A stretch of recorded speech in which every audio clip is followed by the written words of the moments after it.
喺開始今日嘅網上講座之前，請各位嘅聽眾首先了解咗我哋嘅風險聲明先。記住，槓桿式外匯交易涉及高風險。福匯亞洲邀請閣下閱讀以下嘅風險警告，如有需要請向獨立嘅財務顧問尋求意見。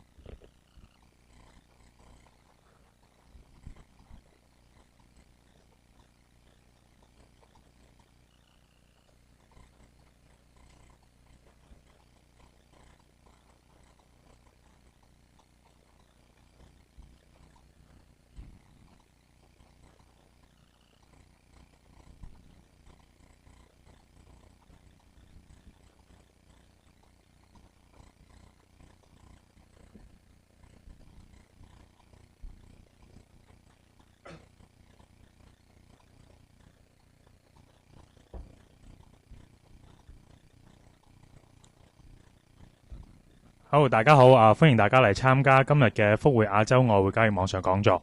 我係福匯亞洲嘅貨幣分析師 Jasper。每逢禮拜二呢，我都會喺度同大家一齊去分析呢個匯市走勢嘅。平時我都會喺翻尖沙咀呢，就同大家講呢個免費嘅外匯交易講座。如果大家對今日個網上講座有啲咩內容上有咩疑問嘅話呢，咁都可以嚟到我哋尖沙咀就可以聽翻我哋講座啦，同埋可以即場問翻我嘅。同平時一樣啦，我哋首先睇一睇今日嗰個講座嘅流程先。首先，我哋會回顧下上個禮拜發生咗啲咩事啦。我哋可以見到上個禮拜呢啲消息都係好壞參半嘅。我見到啲外匯嘅匯價啦都上上落落，冇一個大嘅明顯嘅方向。我哋睇一睇係上個禮拜發生咗啲咩事啦。另外呢，我哋會睇一睇嚟緊呢個禮拜呢有啲咩重要嘅稅務公佈啦。我哋可以見到禮拜五呢都有啲比較多數據公佈啦，可能會影響咗大家手上嘅持倉嘅。跟住我哋會去跟進翻上個禮拜嘅焦點貨幣。上個禮拜同大家分析咗日元嘅走勢啦。我哋都可以今日呢再睇一睇日元嘅走勢嚟緊應該會係點樣去跟進呢？跟住今日呢嗰個嘅焦點貨幣呢，就將會講英鎊嘅。我哋都幾個禮拜冇講過英鎊啦。我哋可以睇睇英鎊嚟緊嘅走勢應該又會係點樣啦。接下來呢，就有呢個福匯嘅獨有指標，可以同大家分析下我哋嘅獨有指標俾咗啲咩資訊大家。最後呢，會同大家做翻個即時探討，可能呢，再分析多幾隻貨幣，睇下佢哋嘅走勢分別係點樣啦。首先我哋回顧下上個禮拜發生咗啲咩事先。可以望到啦，上個禮拜英國呢，就出咗2月消費者物價指數。呢個指數呢，出咗係3.4啦，比起我哋嘅預期3.3呢，就為要高嘅。呢個數據點解會刺激咗隻英鎊上揚呢？主要嘅原因都係因為大部分嘅投資者都認為啦，英國嗰邊呢都嚟緊都會繼續佢個量化寬鬆嘅政策但係呢，就可能呢個消費者物價指數上升咗呢，反而就話有少少壓抑咗嚟緊可能會進一步擴大呢個寬鬆規模嘅一個原因喺度啊。因為始終就話擔心通脹會繼續膨脹咧，繼續上升嘅話咧，英國央行嗰邊就唔係太敢做一啲咁寬鬆嘅政策啦。美國咧就出咗呢個2月嘅成屋銷售啦。但係因為呢個咧雖然少過預期，但係始終個數據對個大市影響都唔係太大嘅。紐西蘭嗰邊就出咗 GDP 嘅年率。紐西蘭呢上個禮拜嘅走勢比起其他嘅非美貨幣咧，都走得比較弱啲嘅。主要原因就係因為出咗呢個 GDP 嘅數據咧。原本預期係有翻呢個 2.2%，結果出咗就 1.8%，比個預期咧都係略為低咗唔少嘅，所以個樓指咧就急速下滑咗啦。另外咧有德國嗰邊嘅指數啦，出咗咧嗰個採購經理人指數就係 48.1， 50咧就係我哋嗰個嘅分界線嚟嘅。如果係大過50咧，就代表嗰個經濟係膨脹緊；如果話細過50咧，就可能係收縮啦。見到德國咧作為歐洲嘅龍頭嘅國家啦。你見到佢嗰個嘅採購經理人指數咧低過50啦，代表嗰個經濟係收縮緊，見到都係一個唔係咁利好嘅數據，所以都拖累咗上個禮拜歐元下跌嘅。除咗德國嗰邊嘅數據唔係咁好之外咧，其實歐元區咧3月嘅製造業採購經理人指數咧都係低於預期，同埋都係低過50嘅。所以可以見到咧上個禮拜呢啲咁嘅唔好嘅消息咧就打壓咗隻歐羅嘅回升啦。去到23號啦，加拿大出咗消費者物價指數，個年率就係 2.6%， 通脹稍有回落嘅。睇完呢個上個禮拜嘅一啲經濟數據啦，或者我哋望一望依家嗰個嘅貨幣嘅走勢大概係點樣啦。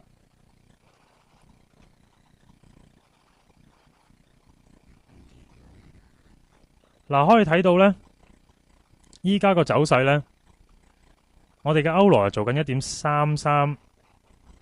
1.3337，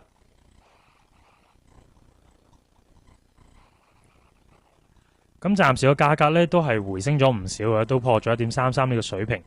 咁啊，依家隻日元呢就走翻強翻啲啦，走到去82.92。咁啊，不過呢都係即係接近今日嘅高位啦，83蚊呢個水平。咁比起前幾日呢，就算係走強咗少少噶啦。咁啊，睇翻隻加指啦，加指又接近一線水平啦。咁啊，都走弱咗唔少。咁啊，睇到隻歐羅對瑞郎呢，都依然仲喺呢個1.2050呢個水平啊。咁啊，一落到呢啲位置呢，我相信都係要盤整一段時間噶啦。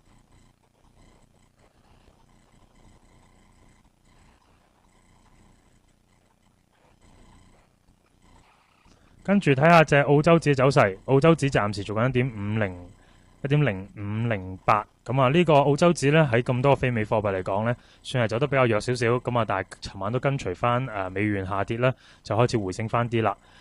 英鎊呢就做得比較強啲啦。咁啊，今日穿咗1.5900呢個位置之後呢，暫時做緊1.5950喺高位盤整。紐元暫時做緊0.8221對24嘅。咁啊，暫時我哋睇住咁多個貨幣嘅走勢先。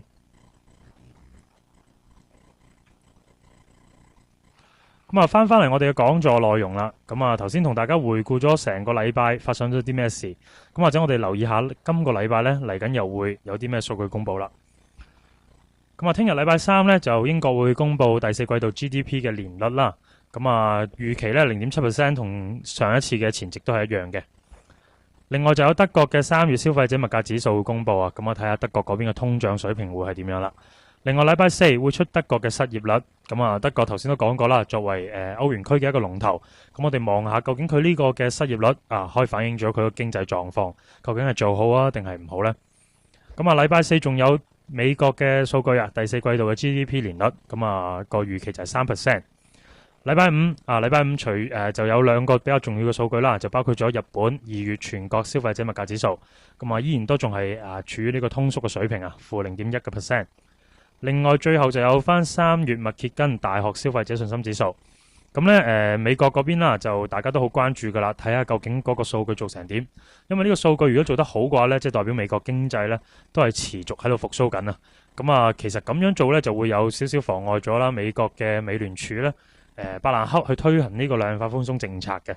咁當然啦，如果呢個數據做好嘅話呢，其實都會帶動翻呢美元上升啊，咁啊美股都會上升噶啦。咁啊，除咗禮拜五有呢兩個重要嘅數據公佈之外呢，其實禮拜五都仲有好多零零星星嘅一啲數據公佈嘅。咁如果大家想留意翻呢，可以去翻我哋福匯嘅網站，福匯一個 Daily FX 嘅網站啦，裏邊有個財經日曆呢，大家就可以睇到完全嗰個數據公佈嘅一個資料啦。咁啊，頭先所講嘅以上呢，都係一啲我哋所謂嘅基本分析。咁如果我哋嘅客戶想了解翻更多關於基本分析嘅講座嘅資訊呢，咁啊可以留意翻我哋中環4月23號禮拜六。咁啊，下午7點到8點半呢，就會有翻呢個講座啦。咁啊，尖沙咀呢邊呢，就係3月29號，即係嚟緊呢個禮拜四。咁啊，晏晝2點到3點呢，都會有翻呢個講座。咁啊，可以俾我哋所有嘅聽眾去參加嘅。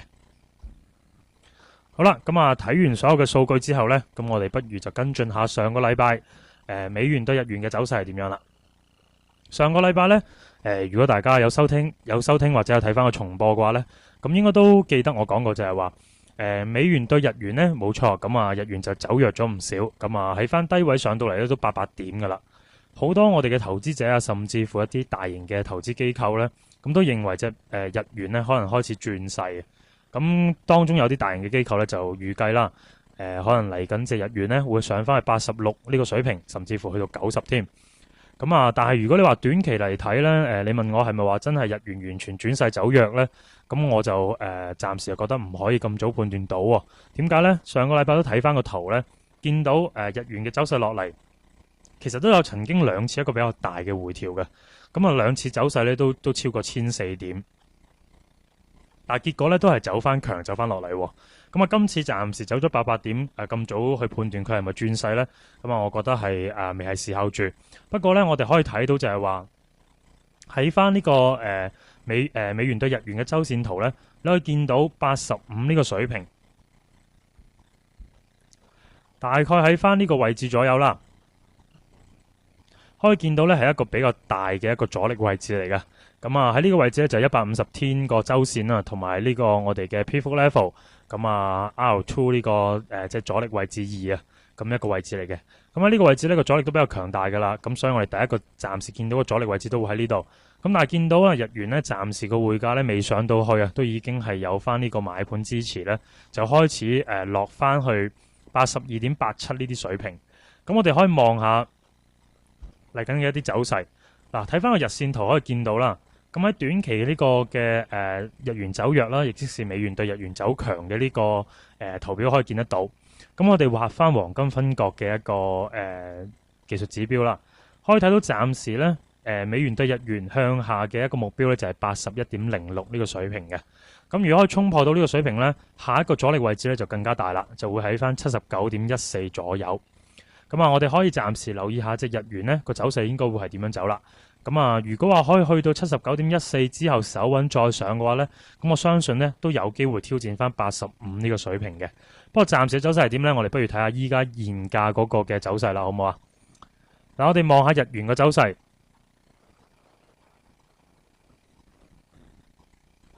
嗱，喺翻我哋幅圖可以睇得到啦，我哋現價個走勢咧，見到我哋嘅小時圖咧，所有嘅移動平均線咧都匯聚咗喺翻82.90左右呢個水平附近嘅。咁可以見到就係話我哋嘅日元咧，其實嘅走勢同以前都好相似，就係當有一啲比較大嘅反彈啊，或者大型嘅趨勢出現咗之後咧，都會傾向就係一個盤整嘅。咁我哋可以見到啦，依家暫時嘅盤整個位置喺邊度咧？大概喺翻82.68呢個水平啦，同埋喺翻呢個83蚊呢個水平嘅。咁暫時咧，日元嘅匯價就喺翻呢兩個水平之間咧，就上落市咁走動啦。咁啊，暫時都未有話破咗邊邊。咁啊，相信咧，暫時呢個波動大概40點左右咧，都唔係太大嘅波動啦。咁我諗投資者就可以等待一下，究竟就係睇翻佢幾時穿破咗呢個區間嘅一個上限或者係下限啦。咁如果係穿破咗呢個上限或者下限嘅話咧，大家就可以追揸或者追沽啦。咁啊，到時候咧可以睇翻就係話，見到啲移動平均線都匯聚咗，如果咁佢可能向住一個方向走嘅時候咧，大家都可以向住個方向去做翻個買賣嘅。咁啊，同大家跟進完日元嘅走勢之後咧，咁我哋不如睇下今個禮拜嘅一個焦點貨幣啦。今個禮拜焦點貨幣咧，就會同大家講下即係英鎊對美金。咁啊，英鎊對美金咧有啲乜嘢嘅特別咧？呢排我哋望一望英鎊最新嘅走勢先。睇翻英鎊呢個嘅1小時圖咧，可以睇得出。咁啊，英鎊曾經上試1.5910呢個水平咧，上試咗幾次都上試唔到嘅。咁啊，終於喺最近呢，就穿破咗1.5910咧，就開始上揚啦。最高咧就曾經去到1.5980。頭先同大家睇過我哋英鎊嗰個匯價，大家都見到咧，就係佢喺一翻1.5980呢啲位置水平咧，都遇到阻力㗎。咁啊，開始回落翻落嚟。咁暫時做緊匯價咧，大家可以喺呢度見得到啦。暫時做緊1.5950左右。咁啊，嚟緊嘅走勢應該點睇咧？或者我哋睇下英鎊咧最近一啲嘅經濟數據先啦。望翻英國一啲經濟數據啦，咁可以見到咧，睇翻3月8號咧，英國嗰邊就公布咗嗰個嘅我哋嗰個嘅利率啦，就維持利率不變。咁啊，同埋咧維持翻3250億呢個資產購買規模。咁啊，依然都係維持一個極低嘅一個利率水平啦，同埋就係話繼續有呢個量化寬鬆嘅一個政策出台嘅。咁啊，去到3月21號嘅時候啦，咁就出咗呢個上次公布利率之後咧嘅一個會議紀要。咁啊，當中啦利率不變咧就係9名委員咧就一致贊同嘅。咁但係咧我哋可以見到啦，個資產購買規模咧3250億維持不變咧，就係有呢個7比2，即係話當中有2名委員咧其實就唔同意淨係維持呢個資產購買規模。咁呢2名委員咧就建議就話加大呢個資產購買規模去到250億，即係增加咗250億。咁啊喺咁嘅情況底下咧，其實咧都令到隻英鎊咧係比較走遠啲嘅，即係比較受到呢個沽壓多啲。個原因就係因為大家市場都憧憬就係話，原來有嗰啲委員開始咧就贊同就係話繼續咧擴大呢個量化寬鬆嘅規模。咁啊，當你一出呢個量化寬鬆嘅規模，即係印銀紙啦，咁啊會令到當地嘅貨幣咧就會減弱噶啦。咁啊不過咧可以見到啦，去到上個禮拜呢。咁啊，呢度嘅日子就打錯咗啦。咁啊，上個禮拜出咗呢個消費者物價指數，個指數就係3.4%。其實頭先都同大家喺回顧上個禮拜嘅數據嘅時候講過噶啦。咁啊，嗰個指數就去到3.4啦，比預期嘅3.3要高。雖然就比較低過前值，咁但係個問題就係話，原本預期3.3，依家咧就去到3.4啦，即係代表呢個通脹咧係比起預期咧係嚴重咗嘅。咁啊，英國嗰邊嗰個嘅通脹嗰個嘅目標水平就係2%，咁所以見到依家3.4咧都依然係偏高。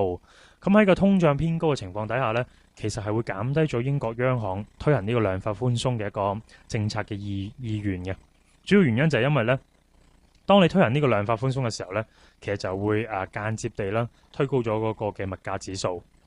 喺咁嘅情況底下咧，英國央行見到個物價指數上升咗咧，可能就會減低咗佢嘅呢個增加呢個資產購買規模嘅信心。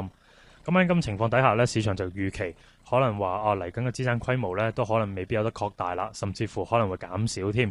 所以咁嘅情況底下咧，公布咗呢個消費者物價指數，我哋見到隻英鎊咧就上升翻唔少啦。咁啊，依家英鎊嘅走勢應該係點樣去睇呢？咁或者我哋可以望翻個圖表先。喺個圖表可以見到啦，暫時睇翻英鎊對美元嘅日線圖，我哋可以望到由翻大概1月25號，即係大概去呢個位置度啦。喺呢個位置開始呢，你見到我哋嘅英鎊嘅匯價呢，就喺翻1.5650至到1.5950之間呢，開始做緊一個我哋所謂嘅區間盤整嘅。咁啊，呢個盤整嘅區間係比較大啲啦，就喺翻300點左右嘅水平。咁啊，暫時都未話穿破到呢個位置。雖然咧頭先就話我哋已經上行到1.5980啦，但係暫時咧個匯價都仲係做緊1.5950。咁啊，今日嗰個匯價守唔守得住呢個水平咧？咁都幾關鍵下。如果話我哋守唔住嘅，可能嗰個匯價咧又繼續落翻去呢個區間嘅走勢裏邊，咁啊可能去翻1.5650都唔頂啦。咁啊，或者我哋睇翻短線少少，睇翻個小時圖啦。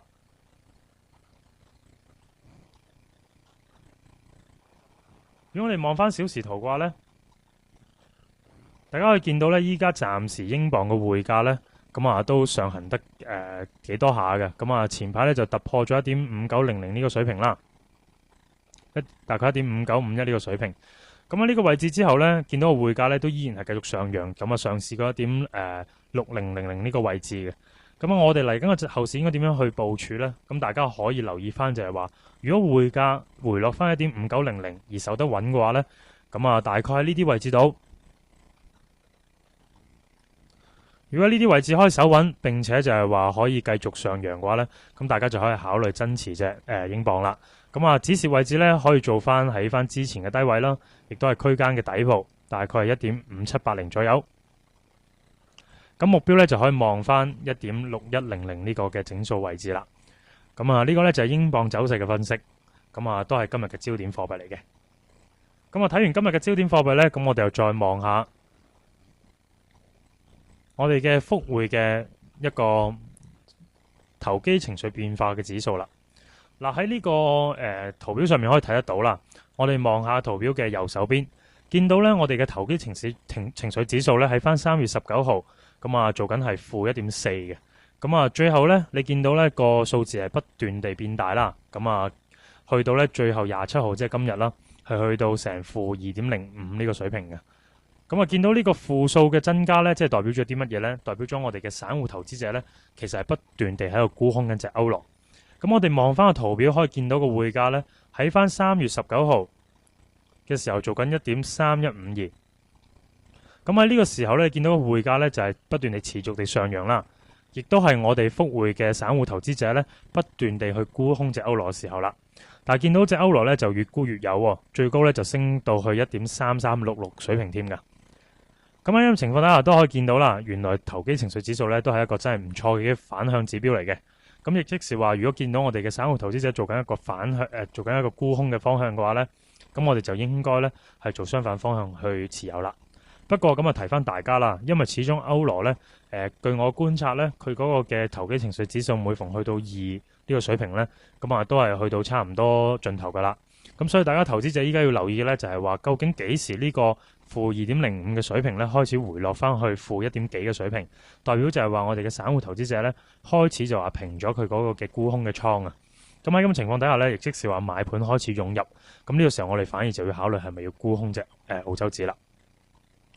再望埋我哋嗰個嘅福匯嘅獨有指標亦都係講緊隻歐羅啦。見到歐羅嘅獨有指標咧，係分別喺突破啦，同埋動力咧都有信號出過嘅。咁亦都係提咗大家咧係去買入隻澳洲紙嘅隻歐羅嘅。咁可以見到啦，我哋嘅動力二呢個策略咧，曾經就已經係1.3197咧就提過大家去買入㗎啦。而突破二咧就遲少少，喺翻1.3283提到大家買入。暫時兩個嘅指標咧都係賺緊，一個賺緊149點啦，一個賺緊64點。咁亦都係配合翻之前見到個投機情緒指數，咁係負數，咁代表咗我哋散戶投資嘅沽空啦。所以我哋信號咧就提翻大家要持有呢個歐羅啦。咁不過咧，因為我哋嗰個嘅我哋嗰個獨有指標啦，就係持有呢個倉位啦。咁提翻大家就暫時唔好再買入啦。咁持有翻呢個倉位會比較合理少少啦。好啦，睇完我哋嘅交易指標嘅信號啦，咁我哋可以再望翻我哋一啲講座嘅內容。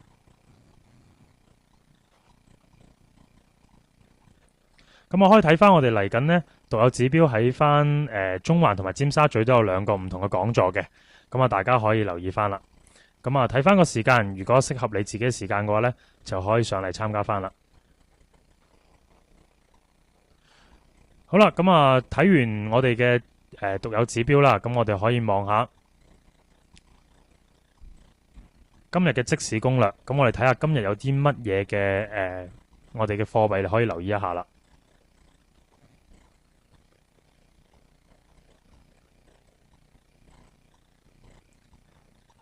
咁暫時有個技術故障喺度，大家稍等一等先啊。